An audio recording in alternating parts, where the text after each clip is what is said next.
And I'm back, and today with me is a good friend and really good rules writer, interesting rule set. We're actually talking to him about his newest rule set, Daisho, if I'm saying that correctly. It is a new type of skirmish game that he came out with his partner in crime, Charles. So let's go ahead and dive right into it. Craig, why don't you go ahead and introduce yourself and talk to a little bit about what you've done before and this new rule set that you guys came out with. Hey, good evening, ladies and gentlemen. My name is Craig Cartmel. What was that? That was on my end. Sorry. Right. Along with my writing partner, Charles Murton, we were the authors responsible for Osprey's In Her Majesty's Name series, which was the first of the really successful Osprey books. Since then, we've become independent. We're now running under their own imprint, the Ministry of Gentlemanly Warfare. We've just recently printed and published our own book. There it is. Yay. Daisho, Skirmish Warfare in Mythical Japan.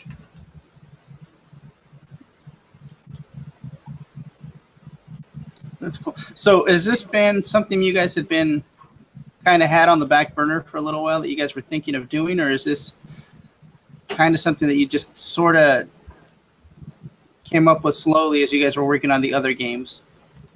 Well, when we were writing the other games, we were putting proposals and outlines forward to Osprey for a number of games going forward, and published our own book using similar rules to In Her Majesty's Name, similar core rules, but obviously with lots of genre-specific items in them. One of the ones we proposed was a Japanese game. At the time, it didn't have a proper name. And when we split from them, we sat down and had a few beers and discussed what would we want to do, rather than we were commissioned to do the steampunk game by Osprey. And we both looked at each other and said, samurai. Because we both love samurai films and fiction, etc. And both have quite a range of samurai figures of our own. And we realized that practically every gamer we knew had a couple of dozen samurai and ninja and other figures in their collection, which they almost never used because they collected them because they were cool. So we decided to write Daisho, which took us the best part of 12 months. And then another 6 months to get it all laid out and published and everything. And now it's being sold through Nick Air at North Star Miniatures and through various outlets around the world. Oh, well, that's actually that's not a very long period of time to work on a rule book, especially one as extensive as this one. The amount of things that I've had to reference back and forth just because the amount of historical context has been phenomenal. I mean, it's kind of amazing that you guys were able to pull it together so quickly, about a year and a half to kind of get it all done and finalized. It's really impressive, actually. I think there was, I don't know which writer said it, but many years ago, a writer said, write what you know. It's a period we've both been interested in back since the 1970s when we both first watched Shogun, the series. And there's another couple of periods which we're going to get into, which we can talk about later, which is similar, in which we both got a great deal of interest in. So we already had lots of books, lots of background information, and it just sort of flowed, and it was great fun.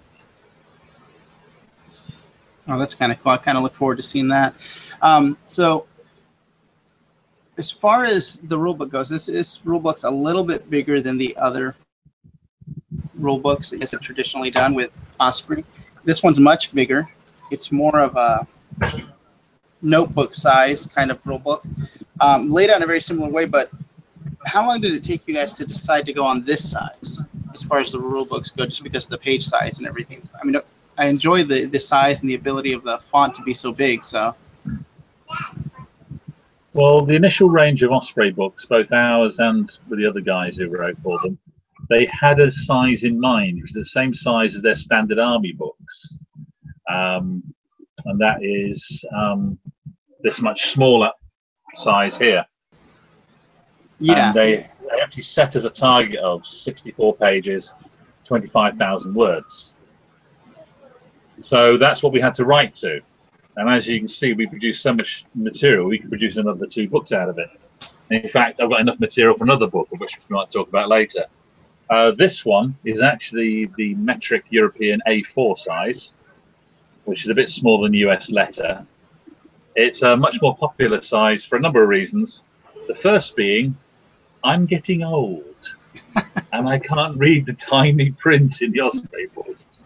And Charles is very similar. So we actually went forwards and decided there's a lot of gamers like us, in other words, in their 40s or 50s, getting a bit portly, who quite would appreciate a book they can read. Yeah. So that was one of the reasons we went for that size. Also, we didn't want to be restricted to 25,000 words. So we put together all the material we could think of, which was about 130,000 words, then paired it back to what we thought was actually good, or good enough to publish. And that came to just over 96,000 words. Sorry, 64,000 words, which is 96 pages. Yeah. Well, that's. Yeah, trust me, I appreciate the size actually a lot myself. It just makes it a lot easier to reference things and go back and forth. And so much more material is on 1 page versus 2 or 3 pages on the other books. Yeah. So that's really cool and really handy. So by comparison, how does this game compare to the other games, to some of the other games out there, not just in Her Majesty's name, but some of the other smaller skirmish games that have come out? Well, the first thing you've got to realize is we love Craig Woodfield. Craig Woodfield is the author of Ronin, one of the Osprey books. It was published just before our own. He wrote a very good technical and historical set of skirmish rules, and we didn't want to step on his toes. So we very deliberately looked at adding all the mythical elements, just like we had for In Her Majesty's Name, adding the sort of stuff that people at the time believed existed. Yeah, so people of that period, the 15th to 17th centuries in Japan, they believed in Oni, they believed in Bakemono, they believed in the kami spirits, and having lived and worked in Japan, I can tell you they still do. Most of the older people still respect the kami. So we wanted to include all those elements. So you could run it as an ordinary samurai skirmish game. You could run it as being the heroic style you see in things like Seven Samurai and 13 Assassins, for example. Or you could run it as the full, well over the top anime manga, throw everything in, supernatural version, yeah, what we call the legendary version. So everything you need for all 3 versions of the game in there. Now, compared to other skirmish games on the market, we are part of what I think is a movement. Old skirmish games were basically just reduced-size war games.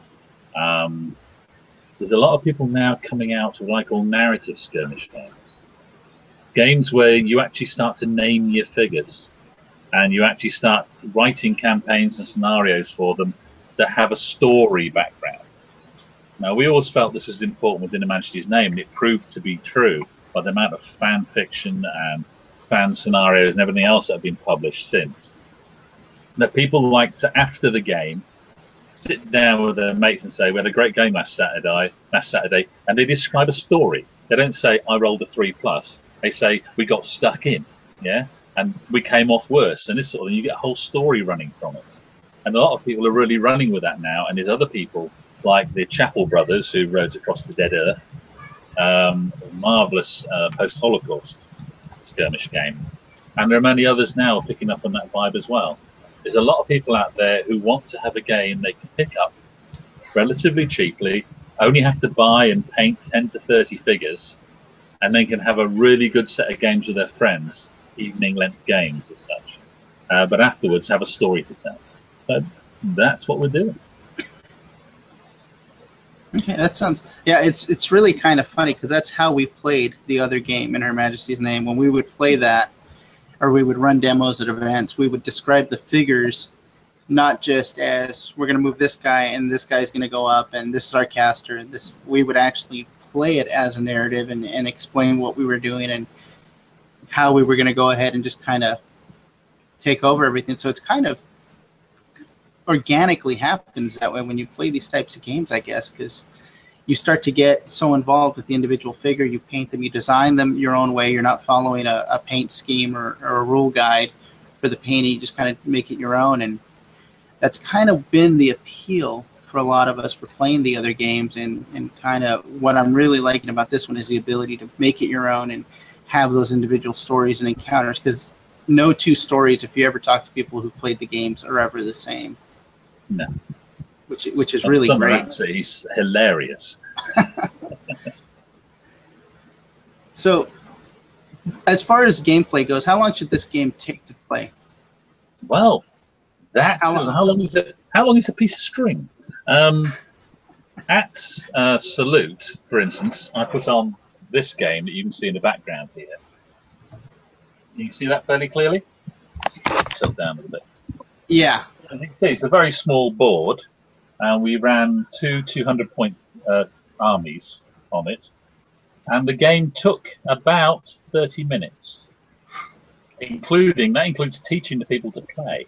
We had 9-year-old boys picking the rules up faster than their dads. We had a non-gamer's a gamer's non-gaming girlfriend come and play him, and his ass. I think he was married before. He got quite embarrassed, actually. He's a lovely bloke, though. He's been writing on some of our blogs since. So you don't need a lot, as you can see. You just need a couple of buildings, and these are made out of basically cat food containers. As you see, that's Whiskers, cat food. A few aquarium plants, a few coffee stirrers turned into fences, yeah, and away you go. It's really quite simple. So a small game you can do in half an hour to 45 minutes. If you want to play a multiplayer game, which a lot of people seem to enjoy doing, getting 3 or 4 friends in, or a big massive melee, it can take a couple of hours. The longest game we ever played was with 4 players, and that took us the best part of 3 hours, a whole evening. There again, there was quite a bit of drinking. That always does add to the flavor of the game. Yeah. So getting bits of pizza off some of the figures afterwards was not less amusing. Now, as far as now for In Her Majesty's Name, I know you guys did a real hands-on thing where you guys kind of helped the community grow and kind of had a hand in that online and the forum and encouraging people to participate. Is that going to happen with this game? Do you see yourselves kind of regularly updating and adding things, or are you going to do independent updates and things, separate rule books and separate pieces of information that are going to come out? We're already doing it. I mean, we've already got the automated roster calculating thingy. We've got the reference sheets out. With more material coming out soon, including a new buntai called the Machiyako. I'll explain those. When I went into it and started doing some more research, I was thinking, we've got to have a Yakuza buntai, yeah! Then I read the history. Well, they didn't turn up till the 19th century.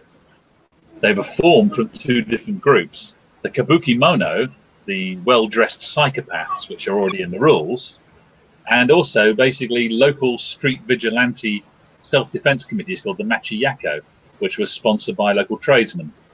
So I'll be bringing out the Machiyako in the next few weeks for people to have for free.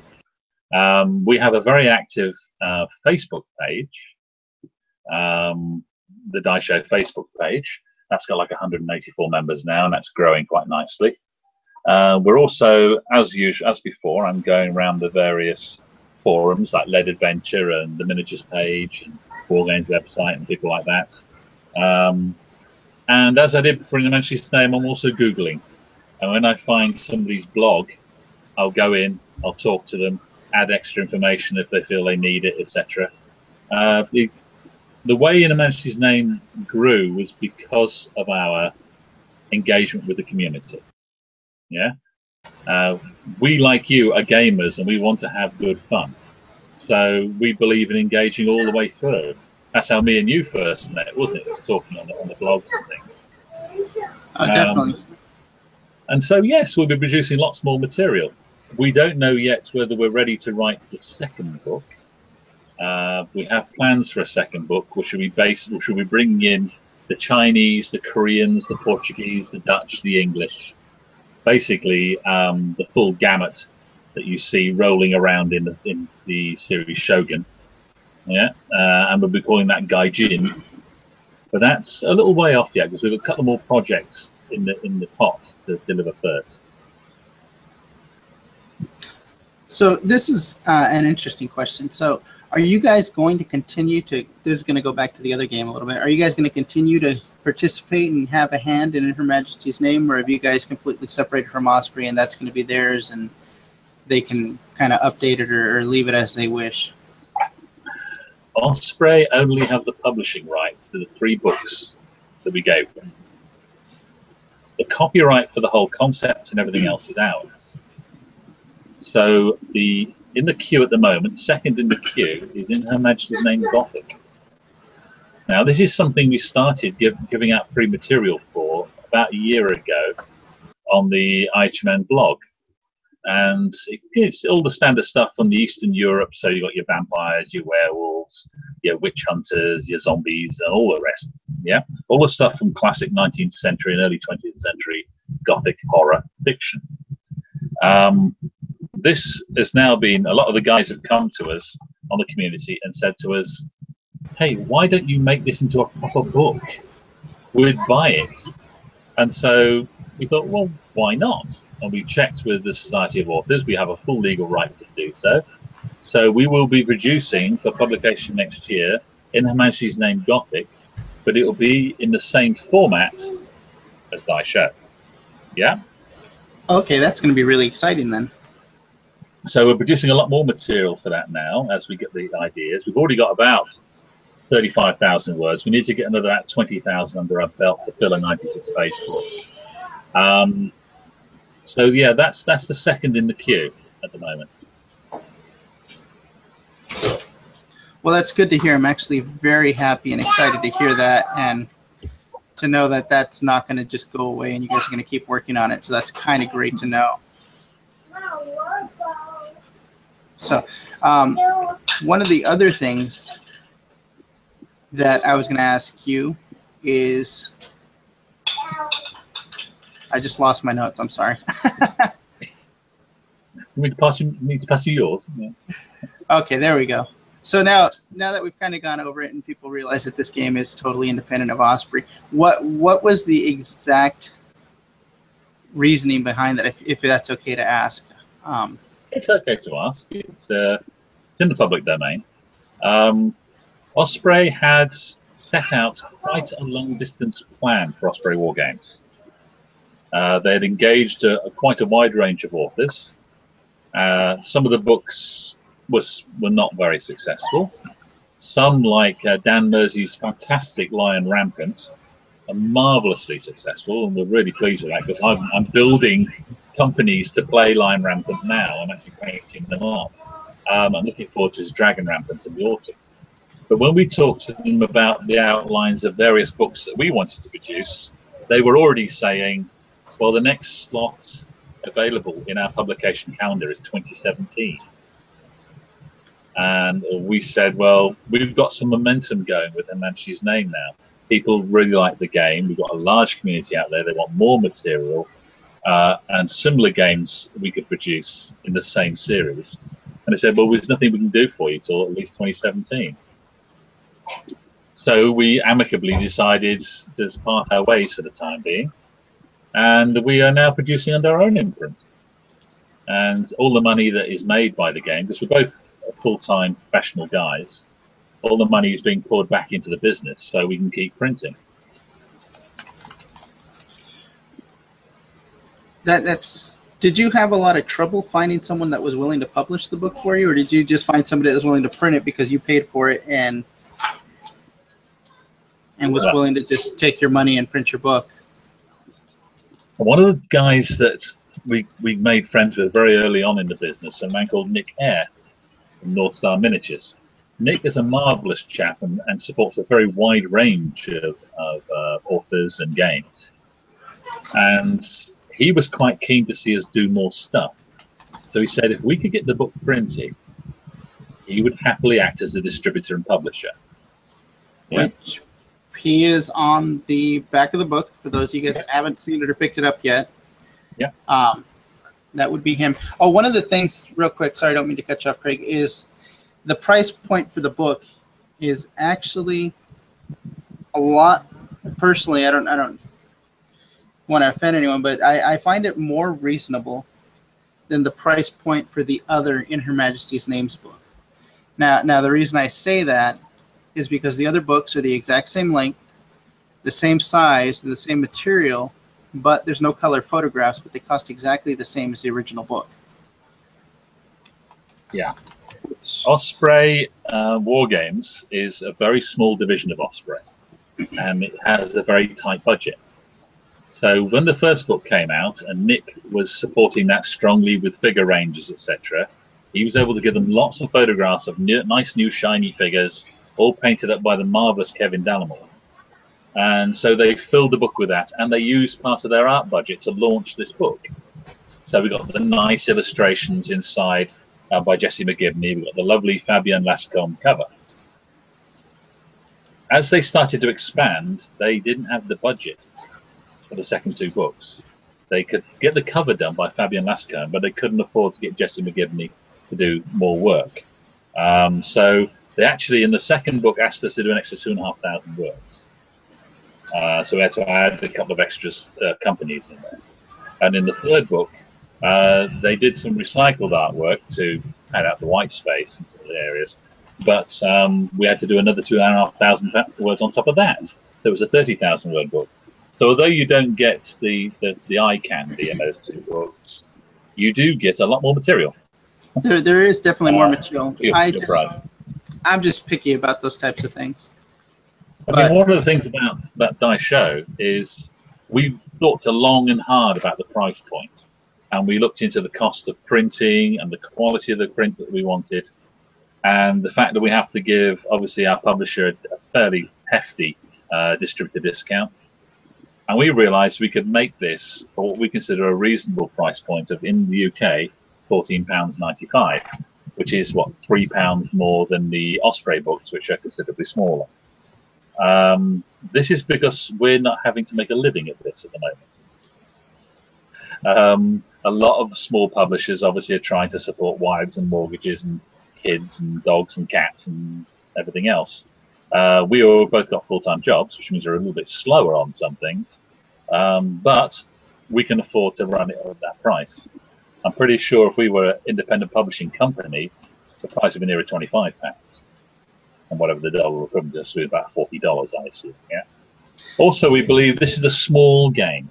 Yeah, it's a small game. It's the sort of game you want to play with your friends in the evenings, yeah, or run small campaigns at weekends. With a nice low price point like $14.95, people can afford to try it. Yeah, and if they really don't like it, they haven't lost much. Yeah, but it's a marketing thing. We're new to this game. We thought that would be important. No, and I think it's going to work nicely for you. It's not a bad price point. The price point in the U.S. translates to about $23, which is, for most rule books, about $4 less than what we're willing to pay for just a rule book. For a smaller rule book, normally rule books in the U.S. are up. The big ones are about $85 to $95 US. So $23 is actually on the lower end of a rule book anyway here. So it's not that big a deal for people to go ahead and just put some money into that. Most people spend more in the drive-thru at McDonald's. You have no idea. So, yeah, well, we're going to continue with that sort of pricing level for these sort of books. Obviously, if we write some blockbuster hardback deluxe copies, the price will go up. But at the moment, we're gamers, buying gamers.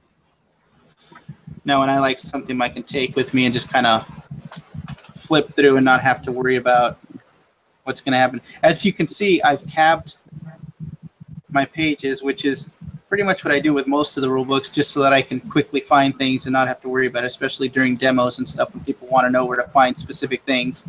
I just flip through the tabs and show them where it's at. Oh, by the way, we will be demoing this at Strategic Con in September, guys. The September 4th through the 7th. So you guys want to stop by the gaming area, go ahead and check it out. We're going to have some minis. I went ahead and ordered a butt ton of samurai minis in different genres from an online company, which is pretty good. So we're putting those together. We're hunting down terrain. Craig actually gave me a great resource for print and play terrain. So we're going to go ahead and have some stuff out to show some small scale demos. I shall also be running some demos on September the 6th at a show called The Other Partisan, which is at Newark in the UK. It'll just be me and my son, with this board behind us and a couple of forces. So everybody's welcome to come along and have a go if they wish. So a couple different opportunities in different parts of the world to go ahead and try this game out, guys. So as far as, so we all know that In Her Majesty's Name has a great following. We know that some of the other games. Do you see a lot of the same people willing to cross over and support both games? Or are you finding that it's two kind of completely different groups of people and interests that are following this game versus the other? We've had a lot of people crossing over from the In Her Majesty's Name crowd for the very reason I said at the beginning, in that everybody's got some samurai ninja in their lead pile somewhere. And they like the core rules, because the core rules are similar in both games. So we are getting some crossover, but we're starting to find a whole new set of people as well, which is nice. People who like the medieval Japanese milieu. So we are building a new crowd, which is great. We hope to do that with the third game as well. So, yeah, we're getting both, honestly. The Irishman crowd have been the most loyal, the most hilarious, and the most insane people I've met in many a good year. Anybody who's been on the Lead Adventure Irishman forum has read some of the stories these guys write, especially a guy called Silly Buster, who I finally met a few weeks ago. And he is just as insane in person as he is in writing. They are an amazing crowd. And honestly, if we never wrote another word, you would not run out of In Her Majesty's Name material for about 10 years. These guys are writing so much of their own stuff and giving it away for free to the community. It's great. Now, you wouldn't hear Games Workshop saying that. No, that's true. You would not, or they would be talking about it all over the place through attorneys. So I have actually thought about doing this. I'm not sure how many other people are thinking of doing it. Is a kind of crossover with some of the In Her Majesty's Name's figures. I've tried to work out how it would go.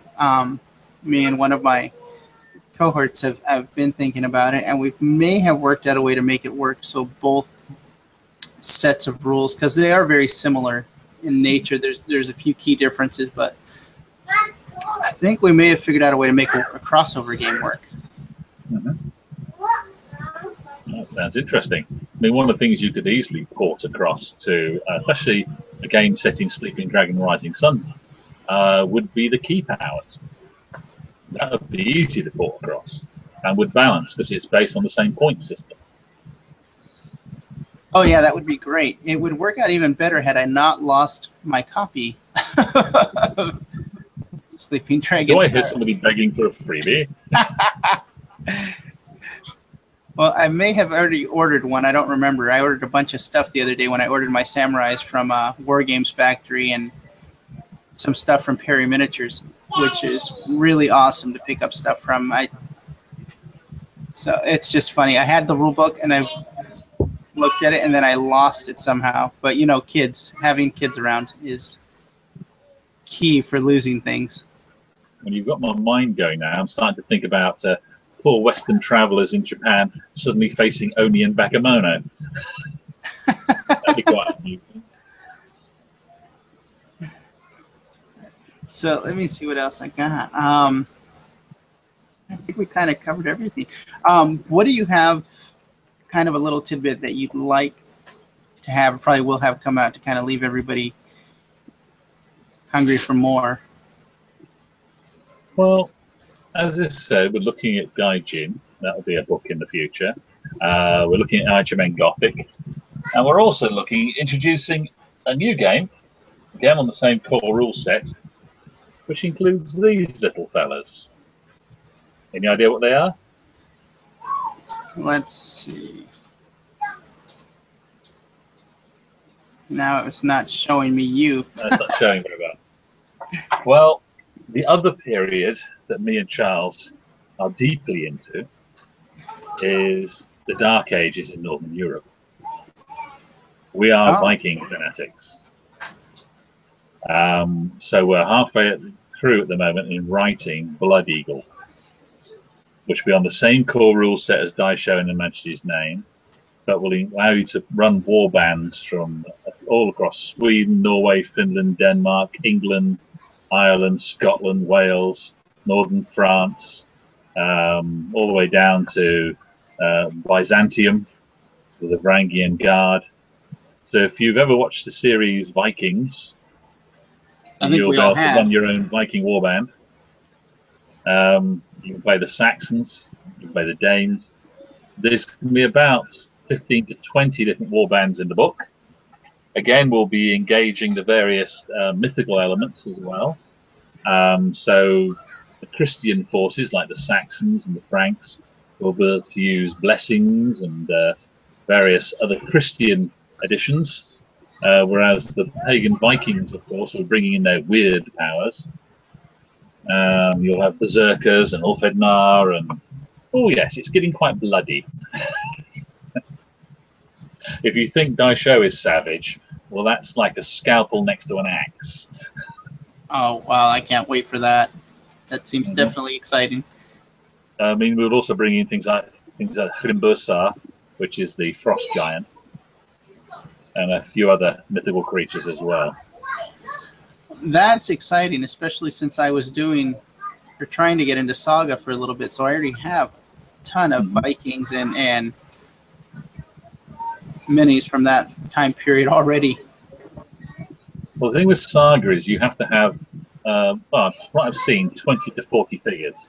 You've got to have many millions of figures to play Saga, and I think I got through assembling 30 and then primed them, and then I never painted them. So, well, these here, there's about 36 figures there I just showed you. Yeah. That's 3 warbands. Each person only has 1 warband. And also on there, you might not have noticed, I had a whole bunch of Shield Maidens. And I'm looking forward to Hassle-Free miniatures, because they're going to be producing a Ragnar and a Lagertha figures. So they'll be featuring quite strongly as well. So of course, we won't use their exact names, because we don't want to be hunted down and killed by the film company. No, there's all that whole thing. But that's a lot of exciting stuff, and I'm really glad that you were able to produce Daisho and get it done and printed and out to the people. It's really fun. Is it already in the U.S. and available on Amazon? Do you know? It will never be available on Amazon, ever. Ever. Ever, ever, ever. And I shall tell you why.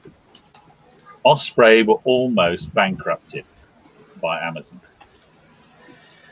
Because what Amazon do is, if they see a book like this running at £11.99 and they're selling it for £9.98 or whatever, and it's not selling as fast as all the standard books they sell, these are only small print run books, they then knock it down to 99 cents for a month. Now, Osprey would have spent £4 printing that. To have their entire stock discounted down to 99 cents basically destroys sales in the territory Amazon does it in. Osprey got a whole load of books back from a major American book shop chain because they were undercut, and they lost £3 or £4 in every book. We're never going to Amazon.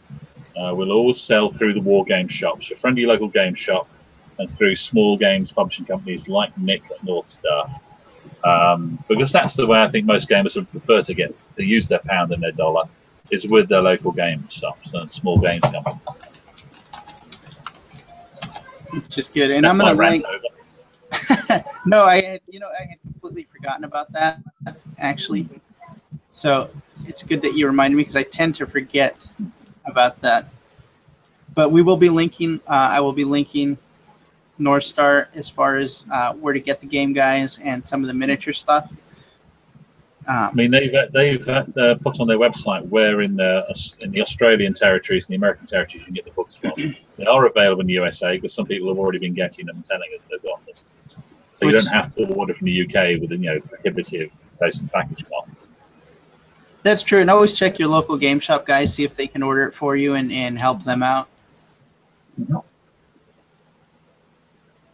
It's always good to do that and help them keep the lights on. Exactly. And it's a sort of game, it's a sort of size that a friendly local game shop can easily put on. It only takes a small table and a bit of terrain. Yeah, we're looking at what, a 3x3 with about 4 or 5 buildings, maybe some shrubs and hedges and trees just for line of sight. And yeah. Well, very similar to what I've got there, isn't it? So yeah. Oh, exactly. Yeah. Should be great. And I think this is one of those games that people are going to enjoy making their own and kind of creating their own buntai and having these really crazy things, like the guy that just came out. What was the crew, the Batman-inspired crew that he came out with for the other game? And the Suicide Squad has got out now as well. Yes. Oh, that was amazing, the amount of work he must have put into that just to make it so unique and fun. I mean, on the Daisho blog, there is actually, like there was within the match's name, there's a full article on how to create your own buntai, and introduces a brand new buntai called the Steel Lotus. Yeah. Yeah, that's perfect. I actually have the blog up right now. So the blog is very good, very clean, and it's like the other ones, very easy to write and to read. So that's always great. If you look at the bonus materials section, you'll see there's a few things in there already. That will expand as the game does.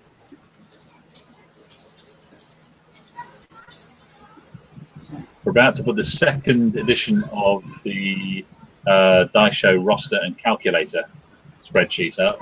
There's a couple of guys have come in and said, "Oh, we can help you with that. We can tidy it up. We can make it work better."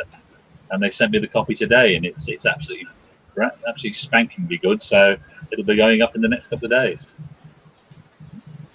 And that's the community getting involved as usual. You can't hold these guys back.